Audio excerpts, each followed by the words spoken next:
Gas ಸಮಸ್ಯೆ ಬಹಳಷ್ಟು ಆಗ್ತಾ ಇರುವಂತದ್ದು ಸರ್ ರಾಜ್ಯದಲ್ಲಿ.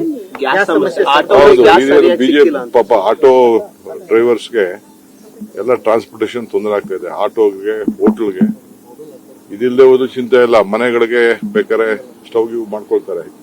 ಸ್ಟವ್ ಅಂದ್ರೆ ಹೀಟ್ರು ಬೇರೆವೆಲ್ಲ ಹೊರಗಡೆ ಹೋಗಿ ಮಾಡ್ತಾರಲ್ಲ, ಪಾಪ ಅವ್ರಿಗೆಲ್ಲ ಬಹಳ ತೊಂದರೆ ಆಗ್ತಾ ಇದೆ. ಕೂಡಲೇ ಅದ್ರ ಬಗ್ಗೆ ಕೇಂದ್ರ ಸರ್ಕಾರ ಗಮನ ಹರಿಸಬೇಕು. ಆಟೋ ಚಾಲಕರು ರಾಜ್ಯ ಸರ್ಕಾರಕ್ಕೆ ಮನವಿ ಮಾಡ್ತಾ ಇದ್ದಾರೆ. ಇಲ್ಲ, ನಾವು ಅದ್ರ ಬಗ್ಗೆ ಅದಕ್ಕೆ ನಮ್ ಕೈಲಿಲ್ಲ. ಅದೇನು ಕೇಂದ್ರ ಸರ್ಕಾರ ಕೊಡುವಂತದ್ದು.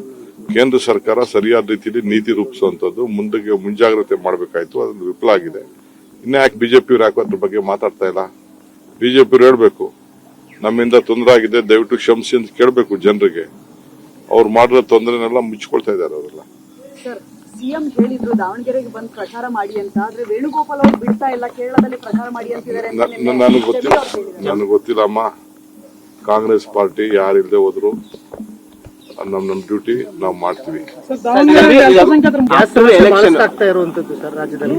ಗ್ಯಾಸ್ ಸಮಸ್ಯೆ ಬಿಜೆಪಿ ಪಾಪ ಆಟೋ ಡ್ರೈವರ್ಸ್ಗೆ ಎಲ್ಲ ಟ್ರಾನ್ಸ್ಪೋರ್ಟೇಷನ್ ತೊಂದರೆ ಆಗ್ತಾ ಇದೆ. ಆಟೋಗೆ, ಹೋಟೆಲ್ಗೆ ಇದಿಲ್ಲದೆ ಹೋದ್ರು ಚಿಂತೆ ಇಲ್ಲ. ಮನೆಗಳಿಗೆ ಬೇಕಾದ್ರೆ ಸ್ಟವ್ ಗಿವ್ ಮಾಡ್ಕೊಳ್ತಾರೆ. ಸ್ಟವ್ ಅಂದ್ರೆ ಹೀಟ್ರು ಬೇರೆವೆಲ್ಲ ಹೊರಗಡೆ ಹೋಗಿ ಮಾಡ್ತಾರಲ್ಲ, ಪಾಪ ಅವ್ರಿಗೆಲ್ಲ ಬಹಳ ತೊಂದರೆ ಆಗ್ತಾ ಇದೆ. ಕೂಡಲೇ ಅದ್ರ ಬಗ್ಗೆ ಕೇಂದ್ರ ಸರ್ಕಾರ ಗಮನ ಹರಿಸಬೇಕು. ಆಟೋ ಚಾಲಕರು ರಾಜ್ಯ ಸರ್ಕಾರಕ್ಕೆ ಮನವಿ ಮಾಡ್ತಾ ಇದ್ದಾರೆ. ಇಲ್ಲ, ನಾವು ಅದ್ರ ಬಗ್ಗೆ ಅದಕ್ಕೆ ನಮ್ ಕೈಲಿಲ್ಲ. ಅದೇನು ಕೇಂದ್ರ ಸರ್ಕಾರ ಕೊಡುವಂತದ್ದು. ಕೇಂದ್ರ ಸರ್ಕಾರ ಸರಿಯಾದ ರೀತಿಯಲ್ಲಿ ನೀತಿ ರೂಪಿಸುವಂತದ್ದು, ಮುಂಜಾಗ್ರತೆ ಮಾಡಬೇಕಾಯ್ತು. ಅದ್ರ ವಿಫಲ ಆಗಿದೆ. ಇನ್ನ ಯಾಕೆ ಬಿಜೆಪಿ ಯಾಕೆ ಅದ್ರ ಬಗ್ಗೆ ಮಾತಾಡ್ತಾ ಇಲ್ಲ? ಬಿಜೆಪಿ ಹೇಳ್ಬೇಕು, ನಮ್ಮಿಂದ ತೊಂದರೆ ಆಗಿದೆ, ದಯವಿಟ್ಟು ಕ್ಷಮಿಸಿ ಅಂತ ಕೇಳಬೇಕು ಜನರಿಗೆ. ಅವ್ರು ಮಾಡಿರೋ ತೊಂದರೆನೆಲ್ಲ ಮುಚ್ಕೊಳ್ತಾ ಇದ್ದಾರೆ ಅವರೆಲ್ಲ.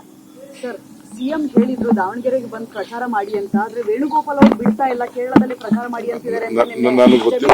ನನಗೆ ಗೊತ್ತಿಲ್ಲ ಅಮ್ಮ. ಕಾಂಗ್ರೆಸ್ ಪಾರ್ಟಿ ಯಾರಿಲ್ಲದೆ ಹೋದ್ರು ನಮ್ ಡ್ಯೂಟಿ ನಾವು ಮಾಡ್ತೀವಿ.